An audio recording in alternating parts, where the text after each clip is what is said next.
નમસ્કાર મિત્રો, વિડીયોમાં તમારું સ્વાગત છે। જી હા મિત્રો, અત્યારે હાલ મોટા અને મહત્વના સમાચાર સામે આવી રહ્યા છે। તો મિત્રો, સમાચારમાં વાત કરીએ તો દિવાળી પર્વ વડોદરા શહેરમાં તાવ અને ડેન્ગ્યુ જેવી ઋતુજન્ય બીમારીએ માથું ઉચકતા ચિંતા ફેલાઈ છે।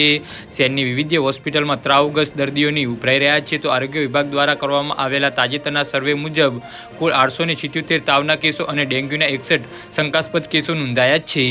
જી હા મિત્રો, અત્યારે હાલ મોટા અને મહત્વના સમાચાર સામે આવી રહ્યા છે। મહાનગરપાલિકા આરોગ્ય વિભાગ શહેરના વિવિધ વિસ્તારોમાં 30,000 ઘરોની 1,37,000 વસ્તી પર સર્વે હાથ ધર્યો હતો। તપાસ દરમિયાન ડેન્ગ્યુના 61 શંકાસ્પદ કેસ દર્દીઓ મળી આવ્યા હતા, જેમાંથી નવાયાર્ડ વિસ્તારમાંથી એક પોઝિટિવ નોંધાયો છે। તાવની સાથે અન્ય રોગચાળાના કેસોમાં પણ સામે આવ્યા છે। ટ્રાયફોડના 44 શંકાસ્પદ કેસ દર્દીઓમાંથી મુંજમોહડા વિસ્તારમાં એક દર્દી પોઝિટિવ મળી આવ્યો હતો।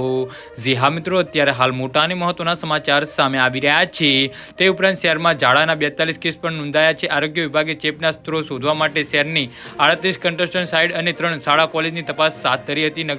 મહાનગરપાલિકા દ્વારા નાગરિકોને અપીલ કરવામાં આવી છે કે ઘરોમાં કે આસપાસ પાણી જમા ન થવા દેવું, મચ્છરના પ્રજનન સ્થાનો દૂર કરવા અને તાવ, માથાનો દુખાવો કે શરીરનો દુખાવો જેવા લક્ષણ દેખાય તો તાત્કાલિક તબીબી તપાસ કરાવી। આરોગ્ય વિભાગે દિવાળી પર્વ રોગચાળાને કાબૂ લેવા માટે દવાઓનો છંટકાવ અને જાગૃતિ અભિયાન પણ શરૂ કર્યું છે। જી હા મિત્રો, તો આના વિશે તમારું શું કહેવું છે તો નીચે મારી કમેન્ટ બોક્સમાં જરૂરથી જણાવજો। ધન્યવાદ।